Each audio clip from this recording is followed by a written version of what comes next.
Good morning students. Previous class we have to discuss about till page number 110. Today let us start the next topic, discussion on Newton's laws. In previous class we have to discuss about laws of motion, the Newton's first law, second law and third law. This class we have to discuss Newton's laws. The first listen, Newton's லாவில் நியூட்டன்ஸோட second law அப்படின்னு சொன்னோன்னா நமக்கு ஞாபகம் வர வேண்டிய ஒரு equation என்ன அப்படின்னா F vector is equal to M into A vector. M is the mass and A is the acceleration. So இப்படி ஒரு ஜென்ரலாக நியூட்டன்ஸோடைய செகண்ட் லா எடுத்திருக்கோம். இந்த செகண்ட் லா ஈக்குவேஷனை எடுத்து ஒரு கார்ட்டீசியன் கோஆர்டினேட்ஸோட என்ன பண்ணுறோம், கம்பேர் பண்ணுறோம். கம்பேர் பண்ணும்போது 3 types of equations வந்து நமக்கு கிடைக்குது. So this is the Newton's second law, F vector is equal to m into a vector, and this is the Cartesian coordinates. அப்ப இந்த நியூட்டன்ஸோட செகண்ட் லாவை இந்த கார்ட்டீசியன் கோஆர்டினேட்ஸோட என்ன பண்றோம்னா கம்பேர் பண்றோம். So first listen. இப்போ as usual you know that the second lesson we have to study the fx components vector means என்னது x y z இது மூணு சேர்ந்த கோஆர்டினேஷன் வேணுதான் என்னது Cartesian coordinates, x coordinates, y coordinates and z coordinates. So first and the x direction உள்ளது I cap, y direction உள்ளது j cap and z direction உள்ளது k cap. So fx I cap plus fy j cap plus fz k cap. Okay யா? இப்போ f is equal to m into a. இப்போ எழுதலாமா? m into a வந்து x direction, y is direction and z directions. அப்போ ஒவ்வொரு டேர்ம்ஸும் எந்தெந்த direction. அப்போ X coordinates இந்த X is equal to M into A எக்ஸுங்கிறது வந்து எக்ஸ் கோஆர்டினேட்ஸ், ஒய்ங்கிறது ஒய் கோஆர்டினேட்ஸ், இசட்டுங்கிறது இசட் கோஆர்டினேட்ஸ். அப்போ எக்ஸ் டேர்ம்ஸ் எல்லாம் எங்கே இருக்கும், அதோட எக்ஸ் டைரக்ஷன். ஒய் டேர்ம்ஸ் எல்லாமே Y direction and Z terms எல்லாமே Z directions. So these are the coordinates. Why we are related to the Newton second law and the Cartesian coordinates. எதுக்காக நம்ம இது ரெண்டையும் ரிலேட் பண்ணுறோம் அப்படின்னா, அதாவது ஒரு ஃபோர்ஸ் எந்த டைரக்ஷன், இப்போ ஃபோர்ஸ் நம்ம ஜென்ரலாக கொடுக்குறோம். இந்த ஃபோர்ஸ் கொடுக்கும்போது மாஸ் இன்டு ஆக்சலரேஷன். அப்போ இந்த ஃபோர்ஸோட வெலாசிட்டி என்ன, அதோடைய டைரக்ஷன் என்னங்கிறத நம்ம எதை வச்சு நம்ம ஐடென்டிஃபை பண்ண முடியும், ஆக்சலரேஷன் வச்சு. ஸோ இந்த செகண்ட் லாவோட ஒரு கார்ட்டீசியன் கோஆர்டினேட்ஸை நம்ம கம்பேர் பண்ணும்போது அந்த ஒவ்வொரு கோஆர்டினேட்ஸ் என்னது x direction, y direction, z டைரக்ஷன்ல என்ன பண்ணுது அப்படின்னா ஸ்ப்ளிட் ஆகுது. இந்த மாதிரி ஒவ்வொரு டேர்ம்லையும் பார்த்தோம் அப்படின்னா இப்போ y direction cannot alter the acceleration. என்னது இந்த ஒய் டைரக்ஷன் இசட் ஒவ்வொரு டைரக்ஷனை கம்பேர் பண்ணும்போது ஒரு வேரியேஷன் இருக்கும். இப்போ எஃப்எக்ஸ் அப்படின்னு சொல்லும்போது எஃப்எக்ஸ்ல உள்ள ஆக்சலரேஷன் ஏஎக்ஸ், எஃப்ஒய்ன்னு சொல்லும்போது ஏஒய், fz சொல்லும்போது az.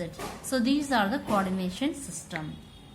Next term is second point, f vector f of t is equal to ma of t. அப்படின்னா this acceleration experienced by the body at the time t depends on the force. அப்போ ஃபோர்ஸை depend பண்ணி அதோடைய time variation என்னது, mass into ஆக்சலரேஷனை depend பண்ணும்போது அதோடைய variation என்னது. So ஒரு ஃபோர்ஸ் எடுத்துட்டோம் அப்படின்னா கண்டிப்பாக டைமை டிபெண்ட் பண்ணி இருக்கும்போது என்னென்னலாம் வேரியேஷன் வந்து இருக்குங்கிறத பார்க்க போகிறோம். The acceleration of the object does not depend on the force. என்னது இது வந்து எதை டிபெண்ட் பண்ணியிருக்காது, ஃபோர்ஸை டிபெண்ட் பண்ணியிருக்காது. ஃபோர்ஸ் வந்து இதை டிபெண்ட் பண்ணியிருக்காது. But force depending with respect to time and mass and acceleration with respect to time. Okay, so அதுக்கு ஒரு பெஸ்ட் எக்ஸாம்பிள் உங்களுடைய புக்கில் கொடுத்துருப்பாங்க. அதாவது பேட்ஸ்மேன் என்ன செய்வார், அந்த பாலை போடும்போது அந்த ஃபாஸ்ட் பவுலர், அதாவது ஸ்பின் பவுலர்னு சொல்லுவாங்க, இல்லைன்னா ஃபாஸ்ட் பவுலர்னு சொல்லுவாங்க. அப்போ அவங்க வீசக்கூடிய அந்த பால் வந்து பால் என்ன பண்ணுது, அவங்க கையை விட்டு போகும்போது once the ball leaves the hand of the bowler, அப்போ என்ன எதனால் வந்து அந்த பால் வந்து ரீச் ஆகுது அப்படின்னா due to the gravitational force இருக்கிறதுனால தான் அது என்ன செய்யுது ரீச் ஆகுது. அப்போ அந்த பாலோடைய acceleration the ball is independent of how the ball was bowled. எப்படி இருக்கு அந்த பாலோட டைரக்ஷன், அதாவது அதனுடைய ஸ்பீட் நம்ம கொடுக்கக்கூடிய ஃபோர்ஸுக்கு ஏற்ற மாதிரி பால் என்ன பண்ணுது, அதோடைய ஸ்பீடு வந்து அதிகமாகும், இல்லாட்டினா என்ன செய்யும், குறையும். So the acceleration of the ball is independent of the ball. எப்படி இருக்கும், with lower or a higher speed. எப்படி இருக்கும், அதிகமாகவும் இருக்கும் கம்மியாகவும் இருக்கும். இதுதான் என்ன அப்படின்னா இந்த செகண்ட் பாயிண்ட். அப்போ force with respect to time, mass into acceleration with respect to time. ஓகேயா? ஸோ இதுதான் acceleration of the object, second category. And third கேஸில் 3 கேட்டகரி இருக்கு. ஃபர்ஸ்ட் என்னன்னா force and motion in the same direction. Then second case is force and motion not in the same direction. And case 3 is force and motion in opposite direction.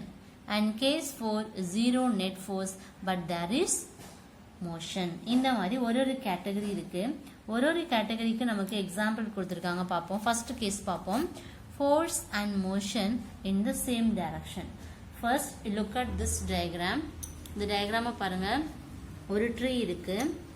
When the apple falls towards the earth, the direction of the motion is motion of the apple and that the force are in the same downward. இப்ப apple ட்ரீல இருந்து apple மேல இருந்து விழுகுது. அப்ப மேல இருந்து இங்க கீழே ரீச் ஆகும்போது அதனுடைய டைரக்ஷன் எப்படி இருக்கும், மாறுமா? மாறாது. டவுன்வர்ட் டைரக்ஷன்ல இருக்கும். ஆனா என்னது, மேல எந்த ஆங்கிள் அது இருக்குதோ கீழே விழுகும்போது அதே ஆங்கிள் தான் இருக்கும். So the apple falls towards the earth, the direction of the motion of apple, the force are in the same direction. Same எந்த டைரக்ஷன், டவுன்வர்ட் டைரக்ஷன்.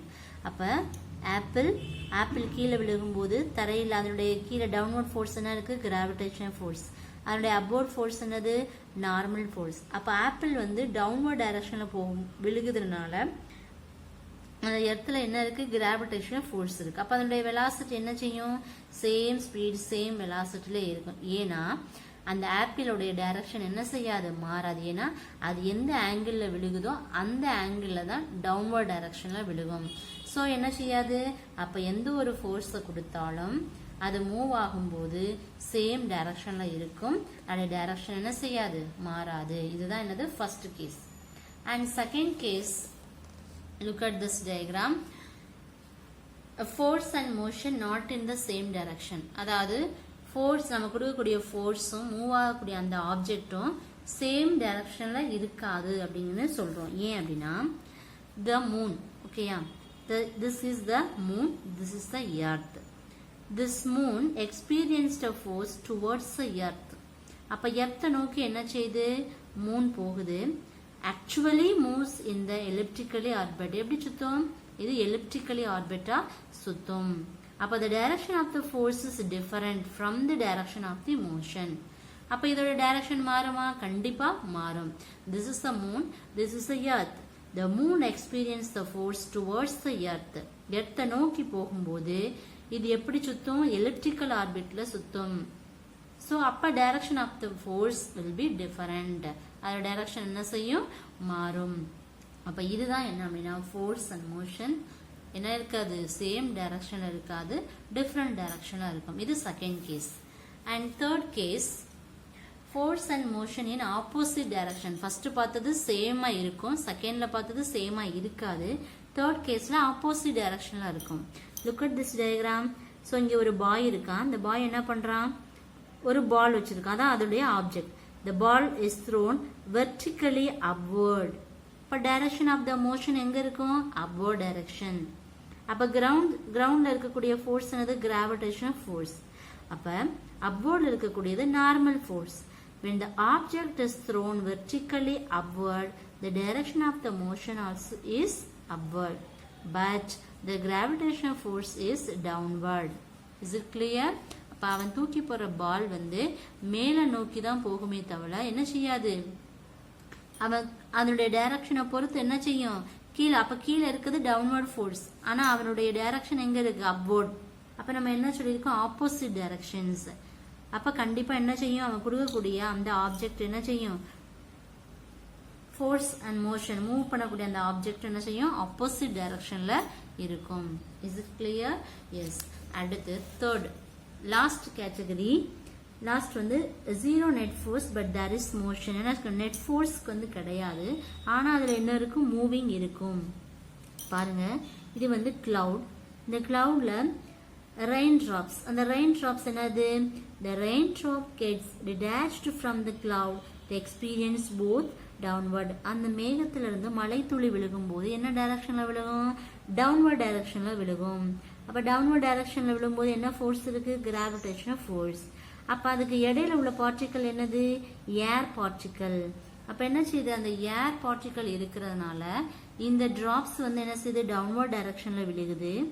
சோ இப்ப இந்த ரீஜியன்ல என்ன நடக்குது அப்படின்னா அப்ப மேல இருந்து கீழே வருது எத்த நோக்கி வரும்போது ஏர் பார்ட்டிகல் பிரசன்டா இருக்கிறதுனால the force என்ன செய்யுது இருக்க அதிகமாகுது.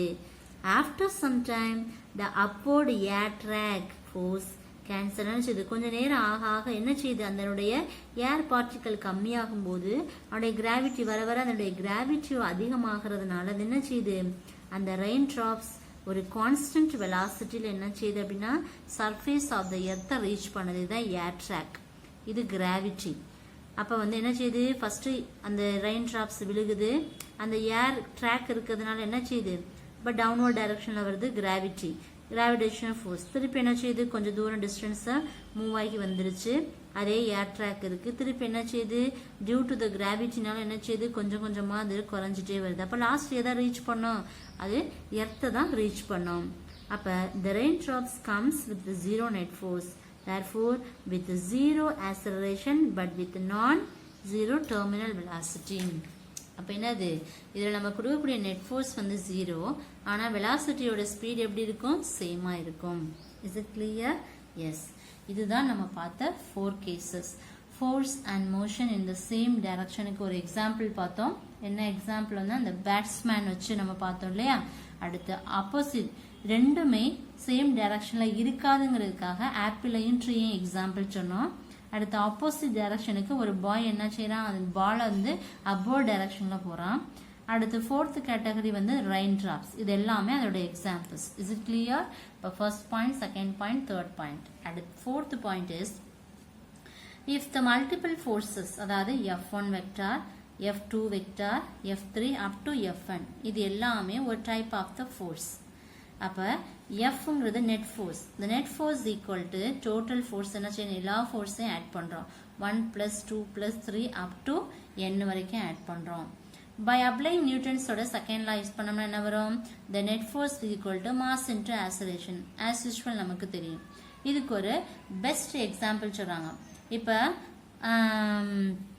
இந்த பவ் அண்ட் ஆரோ இதான் பெஸ்ட் எக்ஸாம்பிள். இதோட டைரக்ஷன் பாருங்க. Look at this diagram. First வந்து இந்த வில்லுல அம்பை விடுறாங்க இல்லையா. அப்ப அம்பை விடும்போது ஃபர்ஸ்ட் பாருங்க அது நல்ல என்ன செய்யணும் ப்ரெஷர் கொடுக்குறோம் இல்லையா. நம்ம இழுத்து தான் நம்ம அந்த அம்பை விடுறோம். விடும்போது அந்த அந்த இந்த டைரக்ஷன்ல வந்து என்ன செய்யறோம் F1ன்னு வச்சுக்கிறோம், இது F2. இதுதான் நம்ம கொடுக்கக்கூடிய ஃபோர்ஸ். அப்ப அது எந்த டைரக்ஷன்ல ரீச் ஆகுது. ஸோ அதை தான் நம்ம என்ன சொல்லுவோம் அப்படின்னா மல்டிபிள் ஃபோர்ஸ். அப்போ ஒரு ஃபோர்ஸ்ல இருந்து நிறைய ஃபோர்ஸ் நமக்கு என்ன தெரியுது கிடைக்குது. அதுதான் வெக்டோரியல் அடிஷன் அப்படின்னு சொல்லுவோம். நமக்கு கொடுக்கக்கூடிய அந்த நெட் ஃபோர்ஸுக்கு எத்தனை டைப் ஆஃப் ஃபோர்ஸ் ப்ரொடியூஸ் பண்ணுதோ அது எல்லாத்தையும் ஆட் பண்ணோம்னா அதுக்கு பேர் தான் என்னன்னா டோட்டல் நெட் ஃபோர்ஸ். அடுத்து fifth category is acceleration.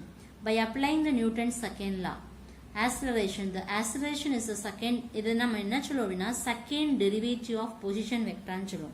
Position வெக்டரை நார்மலாவே என்ன லெட்டர் டிஃபைன் பண்ணுவோம் R vector.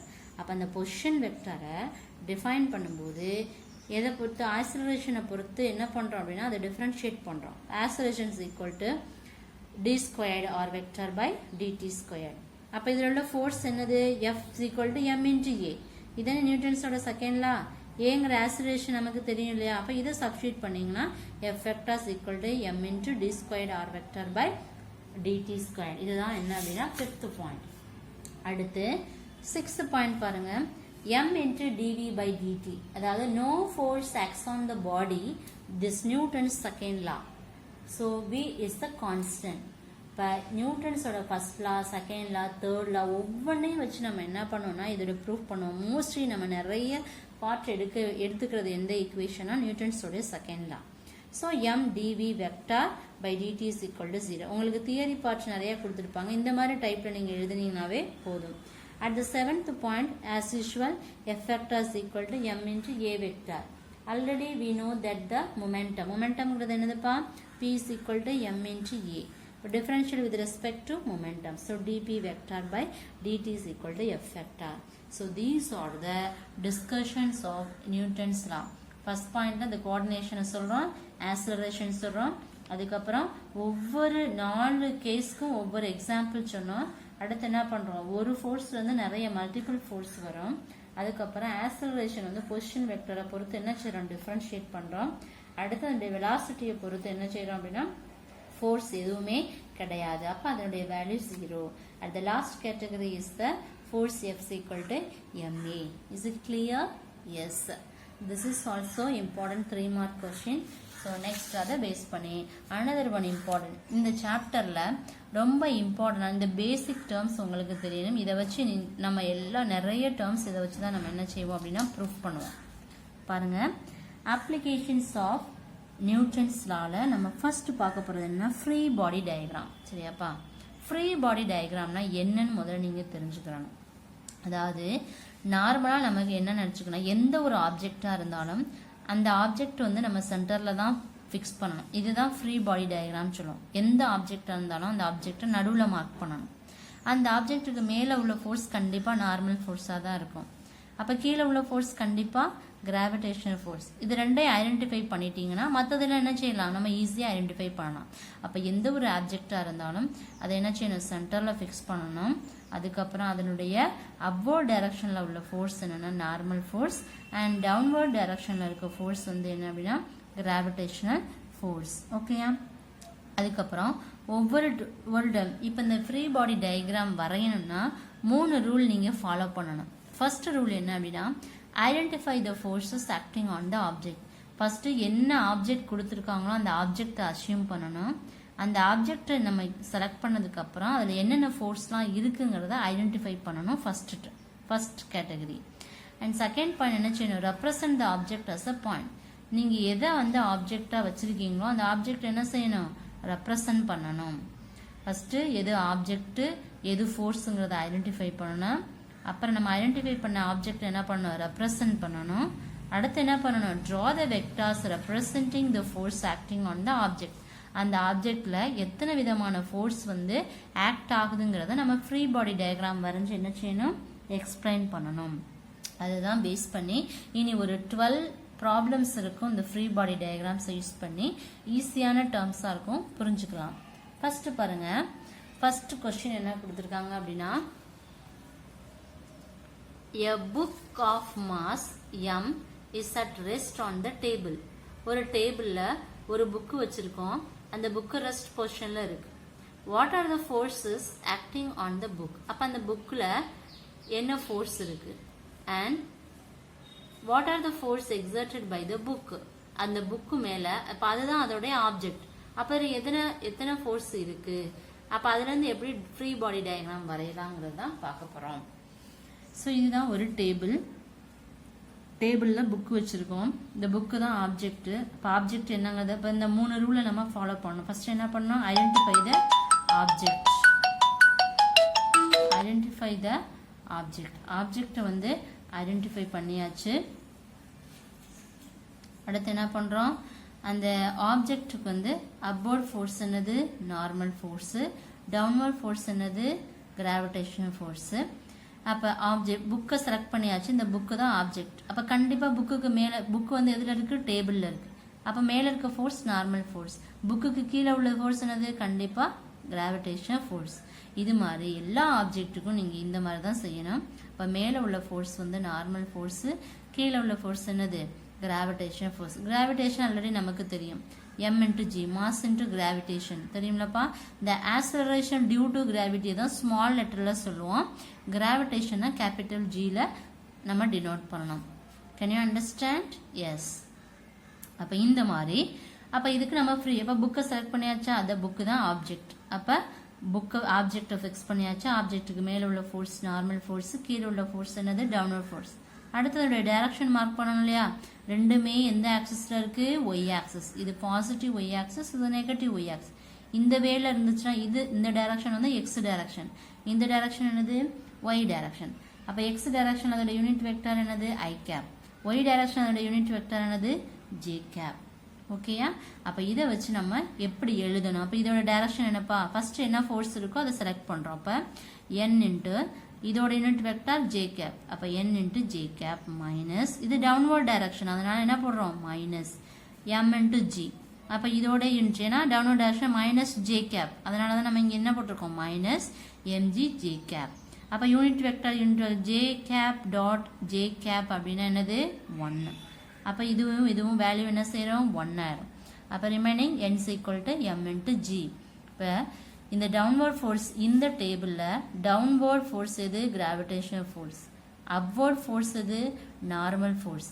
So according to the Newton's third law, normal force minus gravitational force இதான், இது upward force minus downward force equal to 0. J cap dot j cap என்ன வரும் value 1 ஆயிரும். இப்போ ரிமைனிங் என்ன கிடைக்கும் n is equal to m into g. இப்போ நம்ம கண்டுபிடிச்சிருக்க force is equal to m into a. Is it clear? இதுதான் example 3.1. இதே மாதிரி ஃப்ரீ பாடி டயக்ராம் தான் இன்னும் இனி வர 12 ப்ராப்ளம்லையுமே அந்த மாதிரி ஃப்ரீ பாடி டயக்ராம் வரும். வரைகிறது ஈஸி. ஃபர்ஸ்ட் நீங்க ஆப்ஜெக்டை மார்க் பண்ணணும், மேலே உள்ள ஃபோர்ஸ் நார்மல், கீழே உள்ள ஃபோர்ஸ் வந்து கிராவிடேஷனல் ஃபோர்ஸ். அதுக்கப்புறம் அதனுடைய டைரக்ஷன்ஸை மார்க் பண்ணணும். எக்ஸ் டைரக்ஷன்ல இருக்கா, ஒய் டைரக்ஷன்ல இருக்கா. எக்ஸ்ல இருந்தா எக்ஸ் பாசிட்டிவ்ல இருந்துச்சுன்னா ஐ கேப், நெகட்டிவ்ல இருந்துச்சுன்னா மைனஸ் ஐ கேப். அதே மாதிரி ஒய் இஸ் ஜே கேப்ங்கிறது பாசிட்டிவ்ல இருந்துச்சுன்னா பிளஸ் அண்ட் டவுன்வர்ட்ல இருந்துச்சுன்னா மைனஸ். Is it clear? இதுதான் first problem. Can you understand? Yes. Next problem example 3.2. First, if two objects of masses 2.5 kg and 100 kg experience the same force 5 Newton, what is the acceleration experienced by each of them? என்ன கேட்டிருக்காங்க அப்படின்னா, ஒரு ஆப்ஜெக்டோடைய mass கொடுத்துருக்காங்க, அதோடைய force கொடுத்துருக்காங்க. So we have to calculate acceleration.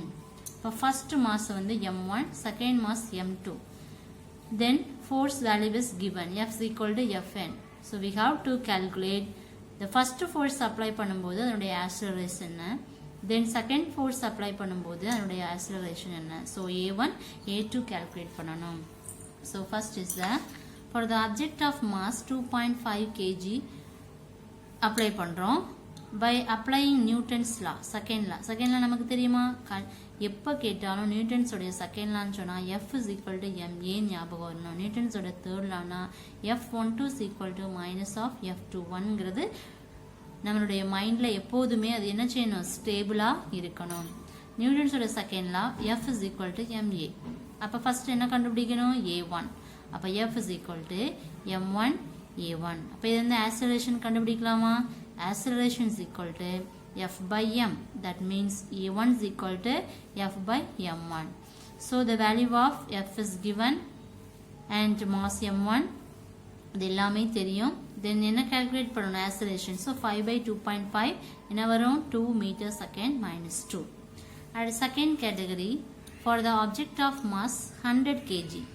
next என்ன பண்றோம், அதோடைய மாஸோட வேரியேஷன் 100 kg ன்னு போட்டோம் அப்படின்னா A2 வேல்யூக்கு as usual ஃபார்ம் என்னது, F is equal to m2 A2 ன்னு வரும். நம்ம என்ன கண்டுபிடிக்கணும் A2. அப்போ F by m2 ன்னு வருமா, அப்போ 5 100 வேல்யூ கொடுத்துருக்காங்க, ரெண்டையும் டிவைட் பண்ணால் கிடைக்கும் 5 into 10 to the power minus 2. So value of A2 is 0.05 meter second minus 2. So this is the example 3.2.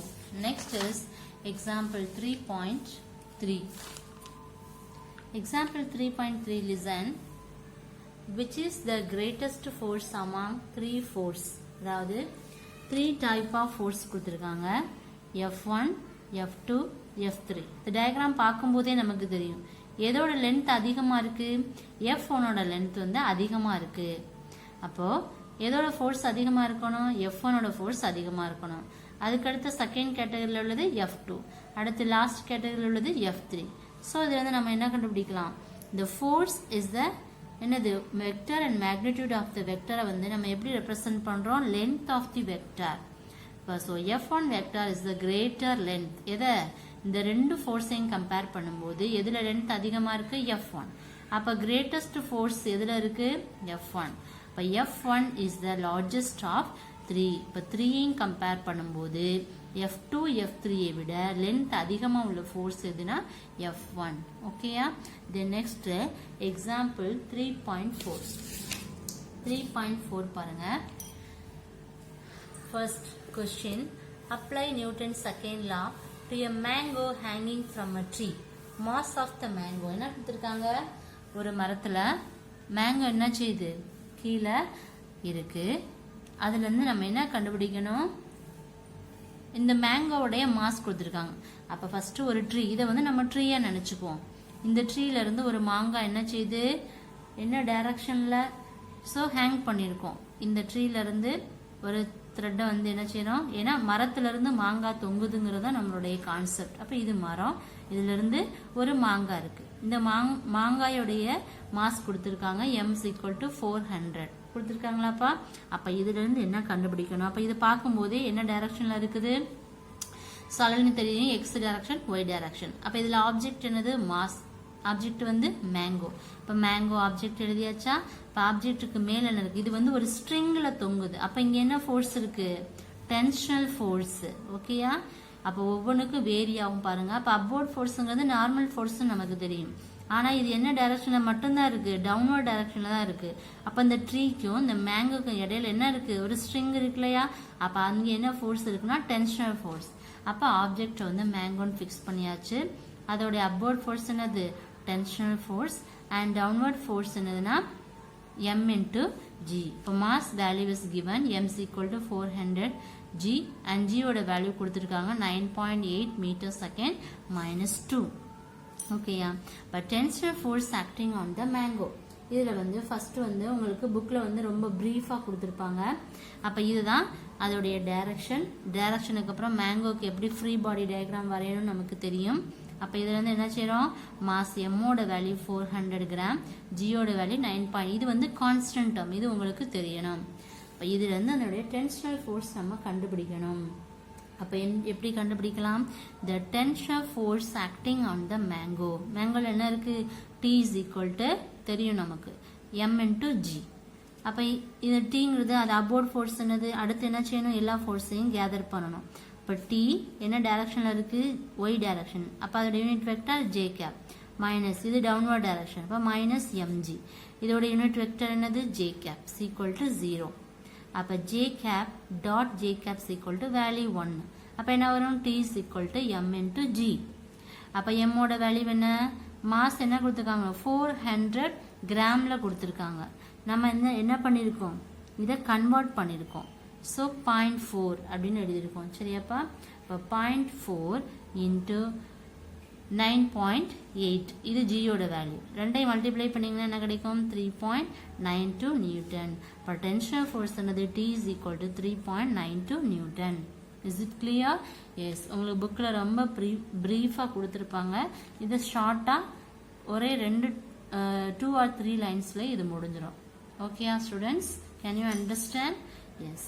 Next இதை பேஸ் பண்ணி 5th ப்ராப்ளம் ஒன்று கொடுத்துருப்பாங்க பாருங்க. A person rides a bike with a constant velocity v with respect to ground and another bike accelerates with the acceleration with respect to ground. Who can apply Newton's second law with respect to a stationary observer on the ground? அப்ப என்ன பண்ணுவோம்? Second biker cannot apply. என்னது? ரெண்டு biker, first biker இருக்காங்க, second biker இருக்காங்க. Second biker என்ன செய்யல? Newton's லாவை apply பண்ணல. ஏன் அப்படின்னா he is moving with the acceleration with respect to earth.